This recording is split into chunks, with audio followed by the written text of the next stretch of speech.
I needed to drive from Colorado to California, and I thought, hey, I'll just rent a U-Haul trailer and pull it. I know it won't get as good a mileage, but you know, how bad could it be? Well, watch the end of this video because it's pretty bad.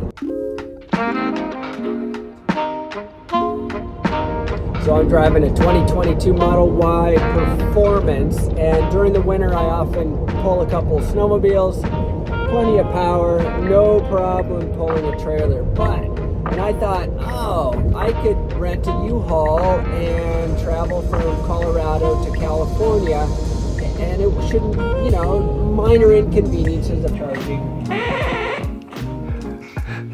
So I've owned this Tesla for a couple years now, and driving around town is really easy, and it's not inconvenient at all to charge it at home or downtown near my office. So it's been super easy. I've done some road trips on it.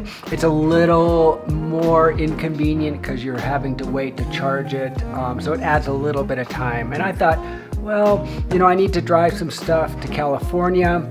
So I thought I'd just rent a trailer and put it in the trailer. How much longer could it really take?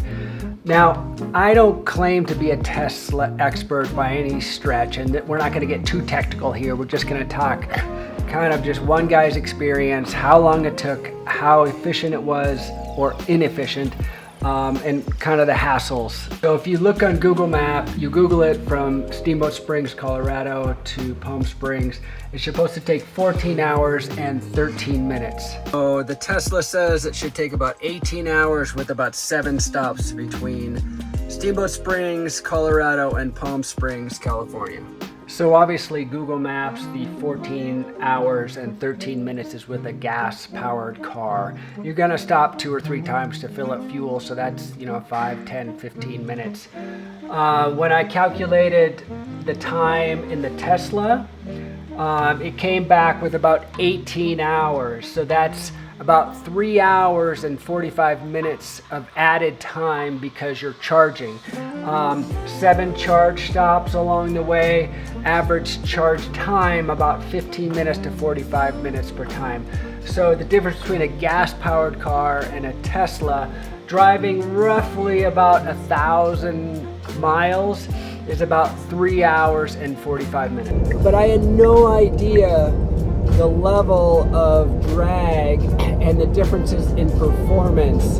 And so before you rent a U-Haul and think, oh, I'll just travel across country and it's gonna take me X amount of time, you gotta watch this video, because can you do it? Absolutely. How much time it's gonna take? Well, it will depend on how fast you go, how much weight you have in the trailer, and it's going to test your patience for sure, and also how many superchargers are between where you're coming from and where you're going. But I'm definitely going to show you some of the hindrances of pulling a trailer when you're driving a Tesla. So the software system does a great job at calculating your kilowatts burned per hour, and it'll tell you how roughly the amount of battery you'll have when you get to a certain destination and how much time, approximate time, that you'll need to be charging. So Tesla claims that TripAdvisor solves range anxiety. It absolutely helps, but if you're hauling a U-Haul trailer, that throws it all out of whack. Yes, it calculates the trailer and it does make real-time calculations, so that is great. However, hauling a trailer, if you're going up and over passes and you have low connectivity in places and your super stations are, you know, miles apart, there definitely is added range anxiety when you're pulling a trailer, and I'm going to show you a couple examples soon.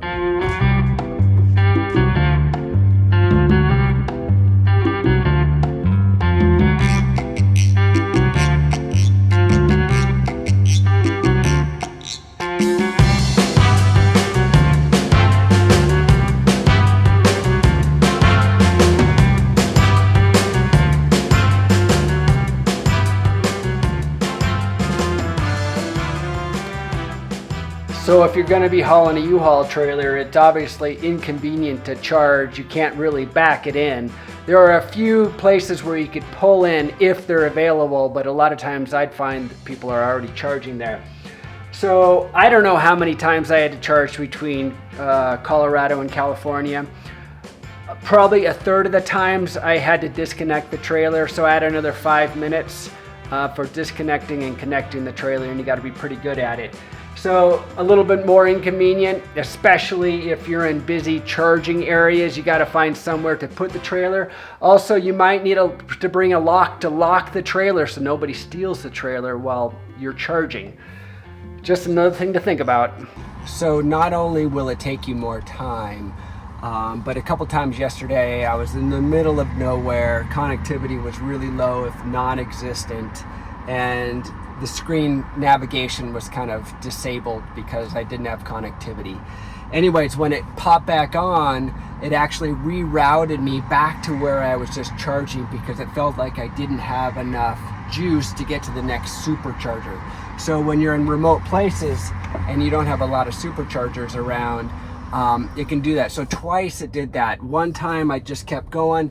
And one more really important thing to think about is superchargers, the distance between them and the trailer. Obviously, your miles per kilowatt are going to go down significantly, especially if you're going up and over big passes. Now, this is a map of Utah, not all of Utah, but my destination. So I was at Green River. I charged to almost 100% here, and I needed to go down Highway 70 to charge in Richfield. It's 123 miles. Shouldn't be that far. Normally, you'd make it easily. But I got just outside of Green River. I just left Green River, Utah, have a full charge. I'm headed to Richfield. Everything was fine with the trip planner, but now it's rerouting me north towards Salt Lake City to charge in Price. Now, I don't know if I have enough juice to get to Richfield. I don't know why it's rerouting me. I want to stay on 70 because that goes south, but this is heading up north towards Salt Lake City. I don't have to go to Salt Lake, but it's definitely adding miles, and I'm sitting alongside the road. I don't have much connectivity. I don't have any cell service. So I got a tough decision to make, and I don't think I'm going to chance it because I do have to go up and over a pass. So hauling a trailer, you never know what kind of curveballs are going to throw your way. So I guess I'm going to go a little bit out of my way to a supercharger so I make sure I get to Richfield. This sucks. That basically added an additional 63 miles or another hour, add on another 30 minutes of charging. So basically, it depends on the locations of your superchargers. It may reroute you so that you know for sure that you're going to make it. So when it rerouted me, it was dark, getting late, probably about 10, 11 o'clock at night. I'm headed up into the mountains, and it says you need to take a right and go up to Price, Utah, or else you're not going to make it. Connectivity was really low on my phone, so I couldn't run the numbers. And if you're pulling a trailer in the middle of Utah in the middle of the night, you're not going to gamble on it. So basically, this added roughly 63 miles to my trip. And added about 2 more hours. Would I have made it? I'll never know, but I wasn't willing to take that gamble in the middle of the night. So one more thing to think about when you're hauling a trailer. So not only is your mileage cut significantly, but depending on your connectivity with your service, sometimes it's gonna reroute you to different areas that you definitely don't want to go. So you have to make the judgment call on whether or not you have enough juice to get to the supercharger that you want to go to versus taking a bypass. So the stress level in traveling with a trailer is definitely much higher when your range is reduced significantly. Super impressive charging system. Half open. They got solar up there. This is Baker, California.